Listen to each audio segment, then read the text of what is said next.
Chapter 2. The Council with the Munchkins. She was awakened by a shock, so sudden and severe that if Dorothy had not been lying on the soft bed she might have been hurt. As it was, the jar made her catch her breath and wonder what had happened, and Toto put his cold little nose into her face and whined dismally. Dorothy sat up and noticed that the house was not moving, nor was it dark, for the bright sunshine came in at the window, flooding the little room. She sprang from her bed and with Toto at her heels ran and opened the door. The little girl gave a cry of amazement and looked about her, her eyes growing bigger and bigger at the wonderful sights she saw. The cyclone had set the house down very gently, for a cyclone, in the midst of a country of marvelous beauty. There were lovely patches of greensward all about, with stately trees bearing rich and luscious fruits.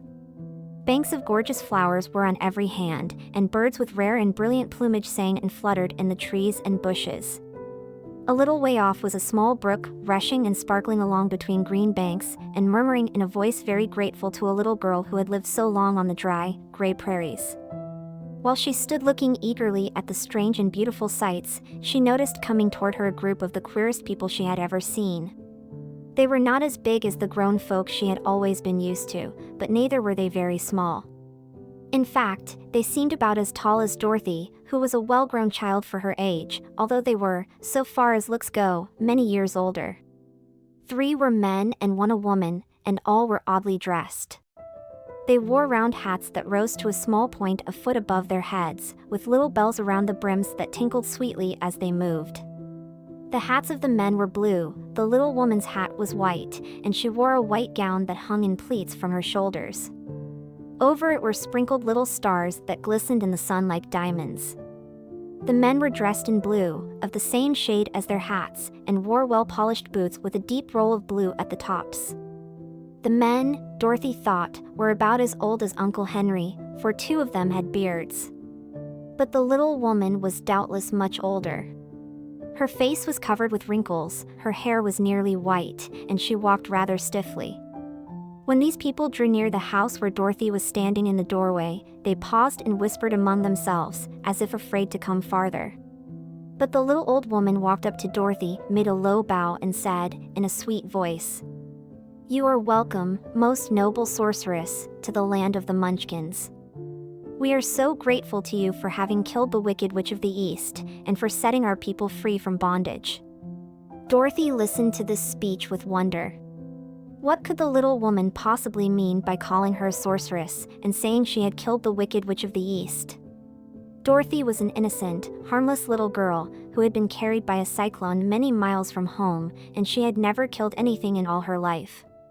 But the little woman evidently expected her to answer, so Dorothy said, with hesitation, "You are very kind, but there must be some mistake. I have not killed anything." "Your house did, anyway," replied the little old woman, with a laugh, "and that is the same thing. See," she continued, pointing to the corner of the house. "There are her 2 feet, still sticking out from under a block of wood." Dorothy looked, and gave a little cry of fright. There, indeed, just under the corner of the great beam the house rested on, 2 feet were sticking out, shod in silver shoes with pointed toes. "Oh, dear! Oh, dear!" cried Dorothy, clasping her hands together in dismay. "The house must have fallen on her. Whatever shall we do?" "There is nothing to be done," said the little woman calmly. "But who was she?" asked Dorothy. "She was the Wicked Witch of the East, as I said," answered the little woman. "She has held all the Munchkins in bondage for many years, making them slave for her night and day. Now they are all set free, and are grateful to you for the favor." "Who are the Munchkins?" inquired Dorothy. "They are the people who live in this land of the East where the Wicked Witch ruled." "Are you a Munchkin?" asked Dorothy. "No, but I am their friend, although I live in the land of the North. When they saw the Witch of the East was dead, the Munchkins sent a swift messenger to me, and I came at once. I am the Witch of the North."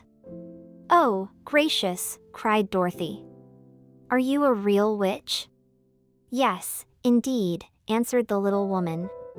"But I am a good witch, and the people love me. I am not as powerful as the Wicked Witch was who ruled here, or I should have set the people free myself." "But I thought all witches were wicked," said the girl, who was half frightened at facing a real witch. "Oh, no, that is a great mistake. There were only 4 witches in all the land of Oz, and 2 of them, those who live in the north and the south, are good witches. I know this is true, for I am one of them myself, and cannot be mistaken. Those who dwelt in the east and the west were, indeed, wicked witches, but now that you have killed one of them, there is but one wicked witch in all the land of Oz, the one who lives in the west." "But," said Dorothy, after a moment's thought, "Aunt Em has told me that the witches were all dead years and years ago." "Who is Aunt Em?" inquired the little old woman. "She is my aunt who lives in Kansas, where I came from." The witch of the north seemed to think for a time, with her head bowed and her eyes upon the ground. Then she looked up and said, "I do not know where Kansas is, for I have never heard that country mentioned before. But tell me, is it a civilized country?" "Oh, yes," replied Dorothy. "Then that accounts for it. In the civilized countries, I believe there are no witches left, nor wizards, nor sorceresses, nor magicians.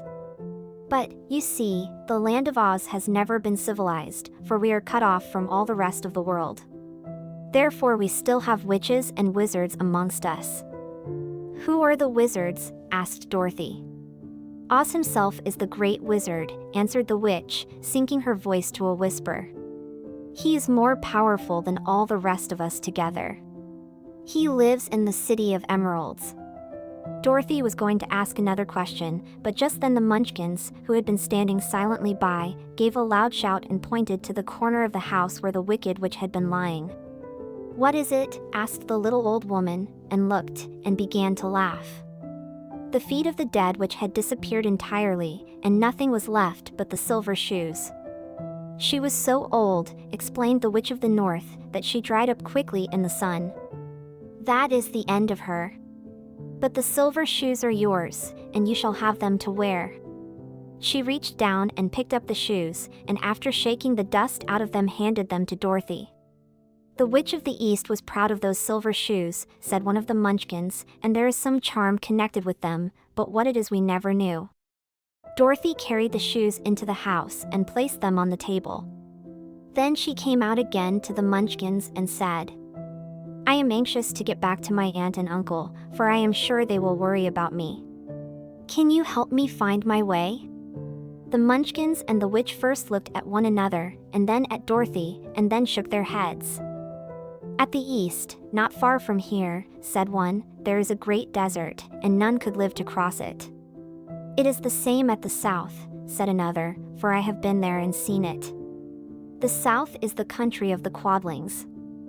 "I am told," said the third man, "that it is the same at the west.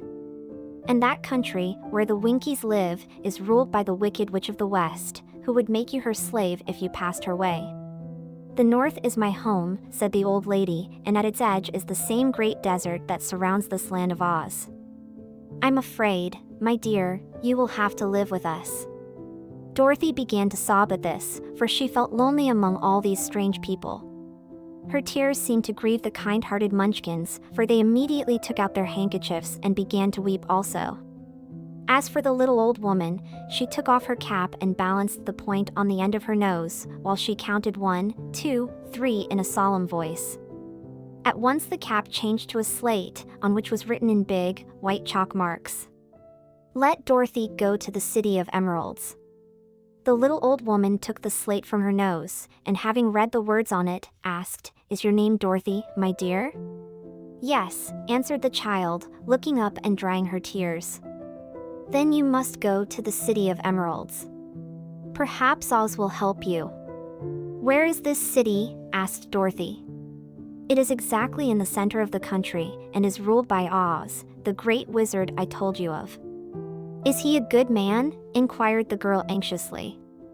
"He is a good wizard. Whether he is a man or not I cannot tell, for I have never seen him." "How can I get there?" asked Dorothy. "You must walk. It is a long journey, through a country that is sometimes pleasant and sometimes dark and terrible. However, I will use all the magic arts I know of to keep you from harm." "Won't you go with me?" pleaded the girl, who had begun to look upon the little old woman as her only friend. "No, I cannot do that," she replied, "but I will give you my kiss, and no one will dare injure a person who has been kissed by the Witch of the North."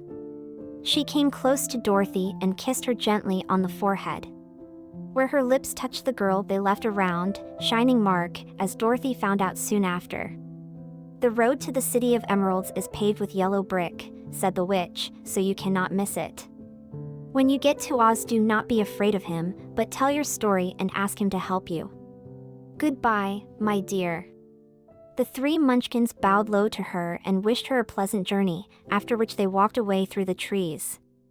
The witch gave Dorothy a friendly little nod, whirled around on her left heel 3 times, and straightway disappeared, much to the surprise of little Toto, who barked after her loudly enough when she had gone, because he had been afraid even to growl while she stood by.